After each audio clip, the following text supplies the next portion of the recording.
Un balance es solamente ver qué es lo que se ha implementado del acuerdo y qué no se ha implementado, y sacar de ahí una conclusión más bien pesimista, porque la verdad es que el acuerdo no ha sido cumplido por el Estado colombiano. Pero hay un segundo aspecto que me parece más relevante, y es pensar en los efectos políticos que ha tenido el acuerdo de paz. Y el más importante en el plano político de esos efectos es que por primera vez en mucho tiempo asistimos a un fenómeno político fundamental, y es que se está viendo, gracias al proceso de paz, pero también a la lucha que hemos tenido durante tanto tiempo en lugares como el Cauca, una opción de gobierno alternativa. Estuvimos a punto de lograrlo en las pasadas elecciones. Compañero Gustavo Petro, representando a ese sector de la Colombia humana, pero representándonos a todos, los inconformes, los demócratas, la gente popular de este país, estuvo rozando la posibilidad de ser convertido junto a Ángela María Robledo en el primer presidente en la historia de una opción auténticamente alternativa. Petro expresó un programa político de verdaderas transformaciones, un programa que nos hizo soñar, un programa político serio para convertir a Colombia en un país equitativo, democrático, justo, pacífico, y logró despertar la pasión de los sectores populares. A Petro lo quieren, y a esta opción que representamos la quieren hoy en los barrios donde está la gente que tiene menos posibilidades económicas en este país. A esa opción la quieren en los territorios donde están luchando las comunidades afro, campesinas, indígenas. Pero también es una opción que fue votada y respaldada por las capas medias y por sectores también de élite. Así que estamos hoy ante la realidad política, y es muy importante que seamos conscientes de ese hecho, de poder gobernar este país,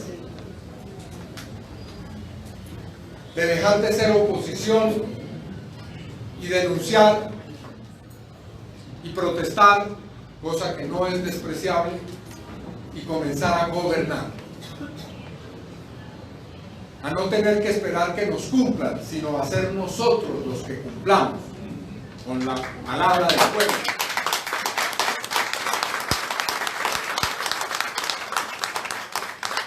Pero concretar esa opción está en manos de todos y todas nosotros. ¿De qué depende? En primer lugar depende, compañeras y compañeros, de no repetir los viejos errores que hemos cometido. ¿Y cuál es el primero de esos errores? Pregunto yo. El odio. La dispersión. El odio. La dispersión. Dispersión, división, las vanidades políticas, el voy primero yo y segundo voy yo también, el egoísmo. Tenemos que construir una alianza muy fuerte de todos los sectores. Bueno, aquí afortunadamente veo que ya comenzamos a ponernos de acuerdo. Compañeros de Maíz, del Polo, de la Colombia Humana, de la UP, de FARC. Pero quiero decirles que eso no es suficiente.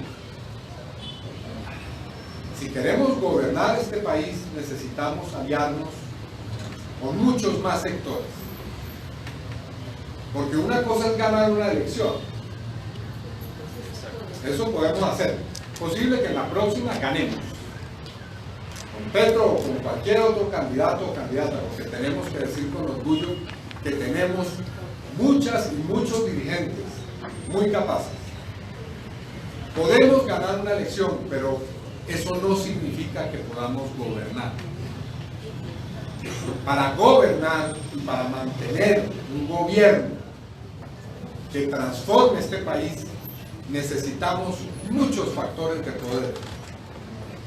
Y por eso tenemos que hacer una alianza muy amplia, en la que estén las fuerzas de izquierda, democráticas, progresistas, pero también los sectores de centro, que quieren la paz y que quieren las reformas necesarias.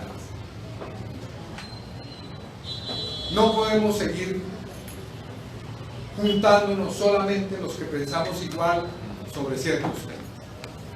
Aquí yo quisiera ver a los compañeros de la Alianza Verde. Lastimosamente no están.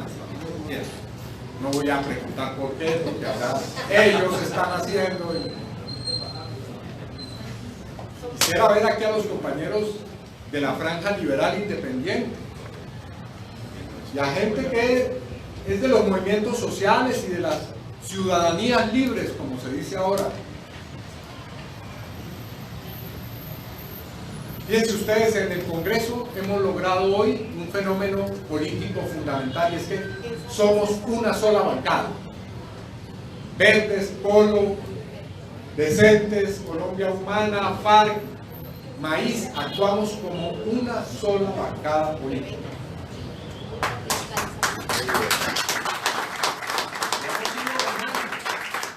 Hemos ido ganando votaciones en el Congreso. Nos hemos ido aliando con gente de la U, con gente de Cambio Radical, con gente del Partido Liberal, con quienes tenemos acuerdos sobre unas pocas cosas, hay que decir. Sobre otras no tenemos ningún acuerdo. Pero hemos podido ir avanzando. Derrotamos, si ustedes se acuerdan, las objeciones presidenciales a la ley estatutaria de la Jurisdicción Especial para la Paz. Bueno, ya ha surgido otro fenómeno que tal vez ustedes ya hayan escuchado nombrar, que se llama Defendamos la Paz. ¿Quiénes han oído aquí de Defendamos la Paz? Muy poca gente todavía. Defendamos la Paz es un movimiento que reúne hoy a 2.500 personas que ejercen liderazgo social, político sobre iniciativas de paz. Y es un movimiento un poco sui generis, porque no es un partido, no es una organización. ¿Saben cómo funciona? Funciona a través de este aparato, del WhatsApp. Son 35 grupos que hay hoy que reúnen a 2.500 personas en Colombia y en el exterior. Y tal vez ustedes ahora sí van a identificar Defendamos la Paz cuando les diga que el pasado 26 de julio salieron cientos de miles de personas a la calle. Y aquí en esta plaza yo vi la movilización, las imágenes, inundada la plaza por los líderes sociales y las lideresas sociales. Defendamos la Paz fue la coalición que sacó a la gente el pasado 26 de julio a manifestarnos contra el asesinato de líderes sociales. ¿Y ahí quiénes están? Bueno, quienes estuvieron negociando el acuerdo de paz: Humberto de la Calle, Juan Fernando Cristo, todos los miembros del equipo negociador del gobierno. Está el equipo negociador de FARC, comenzando por Timo León, Rodrigo Londoño, gente de todos los partidos, bueno, excluido un partido que ustedes no saben cuál es, de las centrales de trabajadores, de FECODE, de ONIN, en fin, víctimas, gente de la Iglesia Católica, gente de otras iglesias, en fin, un movimiento plural. Y ahora necesitamos que en el plano electoral nos juntemos también. Yo invito con toda la cordialidad a las compañeras y compañeros candidatos a que hablen con otros candidatos y unifiquemos fuerzas.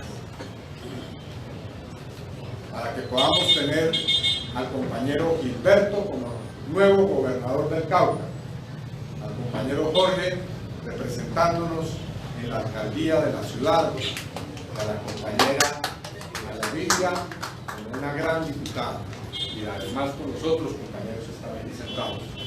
Busquemos unificar fuerzas en esta etapa final de las elecciones para que lleguemos a tener poder local. Necesitamos tener poder desde lo local. Necesitamos conquistar los cabildos, las asambleas, tener buenos alcaldes y alcaldesas, buenos gobernadores y gobernadoras, porque muchos de los problemas podemos resolverlos aquí. No necesitamos que nos lo resuelva el gobierno nacional. Podemos construir aquí poder social. Hay que exigirle al nuevo gobernador, no, eso hay que exigirle a Gilberto, que implemente el acuerdo de paz aquí, en el territorio, que los planes de desarrollo con enfoque territorial, que el programa de sustitución de cultivos de uso ilícito, que los programas para que llegue al campo, la educación, la salud, la vivienda, se emprendan desde el poder local. Y para que nos fortalezcamos, para tener después un gran éxito en las elecciones parlamentarias y tener un Congreso mayoritariamente al servicio de la gente, y después tengamos un presidente o una presidenta de la República que sea el que va a cambiar esta situación de más de 200 años de injusticia que llevamos. Ese es el proyecto político que tenemos hoy y que debemos cumplir. Tenemos que enfocarnos hacia esa meta. Pero, por supuesto, no todos son elecciones, compañeras y compañeros. Nosotros no somos dirigentes electoreros. Somos dirigentes y personas, lo decía antes, integrados a las luchas sociales. Nosotros no nos ponemos la camiseta de hablarle a la gente cada elección. Nosotros trabajamos para la gente. Vivimos para eso. Ese es nuestro sentido. Compañera María Ovidia me pidió que hablara sobre el problema de las víctimas en Colombia. María Ovidia está haciendo su campaña no para presentarse ahora en paracaídas, caer en paracaídas a la lucha de las víctimas. No, María Ovidia es una persona que la representa, que si llega a la asamblea va a proponer medidas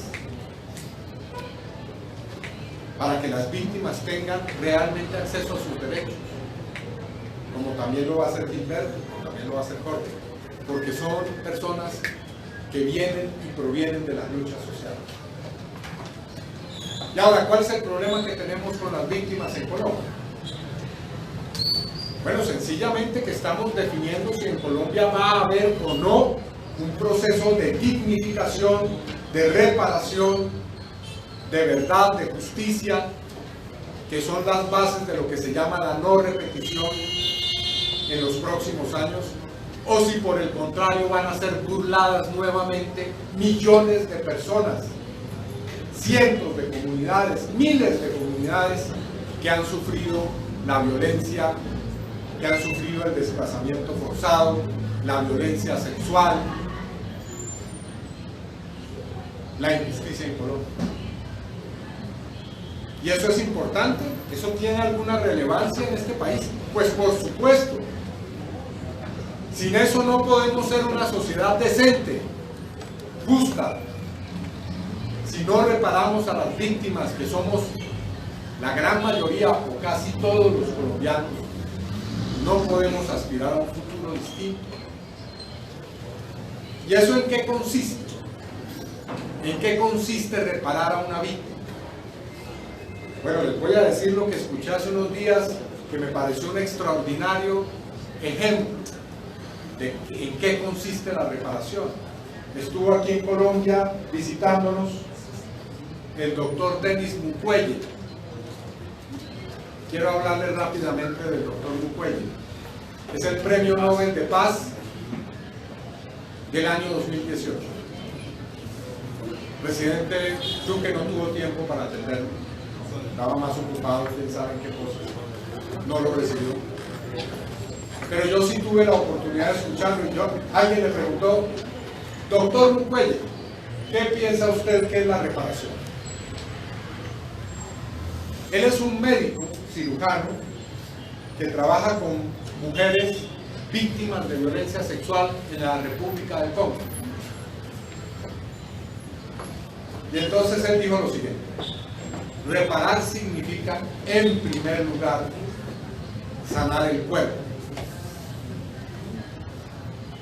Muy importante. Doctor Mukwege, podríamos decir que es pionero en reconstruir el cuerpo de las mujeres que han sufrido la violencia sexual. Porque se piensa que ese es solamente un problema psicológico, ¿no? Lastimosamente la violencia sexual destruye a las personas físicamente. Él trabaja haciendo cirugías para salvar los cuerpos, para reparar los cuerpos de las víctimas. Entonces dijo, lo primero que hay que hacer es reparar el cuerpo. Y después hay que volver a reconstruir la psiquis con el cuerpo, porque están escindidas, porque la violencia destruye a la persona, a las comunidades, las hace vivir con miedo profundo, con odio, con resentimiento, con menosprecio por ellas mismas.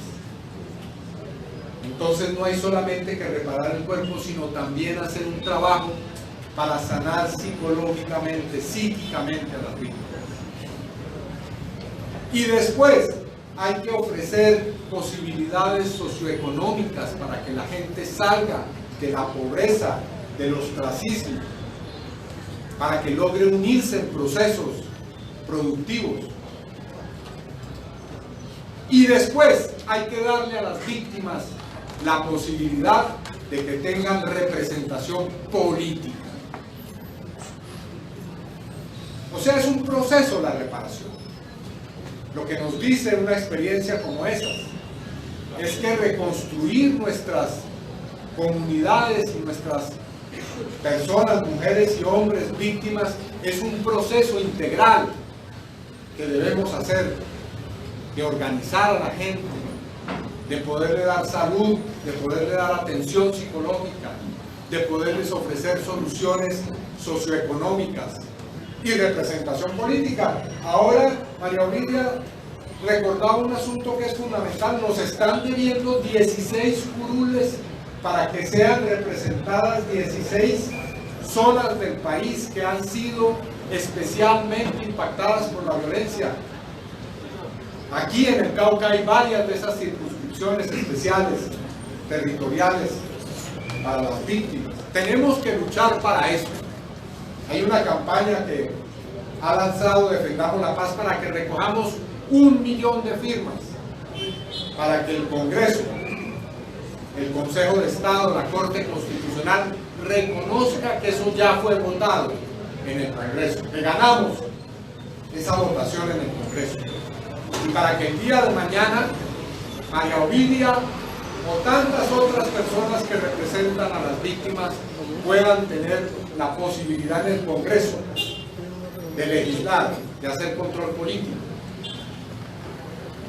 Y eso puede ayudarnos también a contrarrestar el asesinato de líderes y lideresas sociales, porque esas personas que lleguen al Congreso van a ser voceras de los territorios.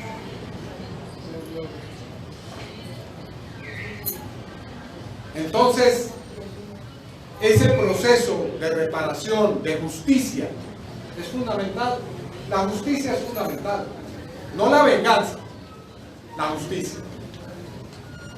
A mí me preguntan, pero es que usted quiere llevar a la cárcel, señor Uribe. No, yo no quiero llevar a la cárcel. Yo quiero que haya justicia, que se reconozca, que se diga la verdad, que se fundamente que no va a volver a ocurrir, porque más allá de que haya una persona en la cárcel, lo que necesitamos es que no haya más eso, que para siempre erradiquemos los crímenes, la corrupción, la desigualdad ejercida con la violencia, la usurpación de tierras, la criminalidad de Estado de Colombia. Entonces no es para eso que estamos trabajando, no es eso lo que nos mueve. Lo que nos mueve es la justicia en sentido amplio. Y para eso está la Jurisdicción Especial para la Paz, la Comisión de la Verdad, la Unidad de Búsqueda de Personas Desaparecidas, la Ley de Víctimas. Imagínense ustedes que ahora quiere el gobierno hacer una especie de pantomima para decir que ya se cumplió con la reparación.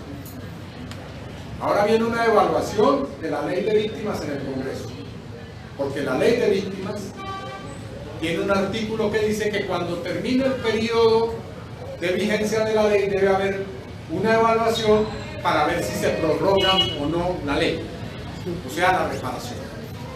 Bueno, ¿y qué es lo que yo estoy temiendo que se evalúe?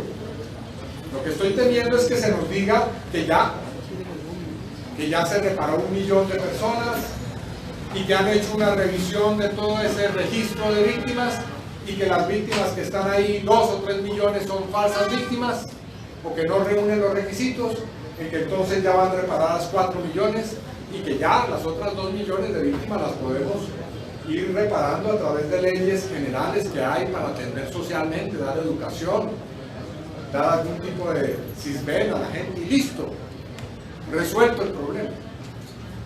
Bueno, lo que tengo entendido es que aquí en el Cauca el problema es muy grave y que hay miles, por no decir cientos de miles de personas o decenas de miles, 326.000 víctimas que están esperando reparación.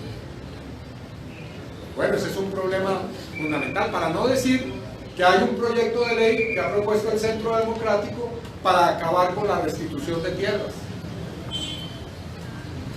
Porque el problema de la tierra es el problema que tenemos que abordar para resolver otros fundamentales.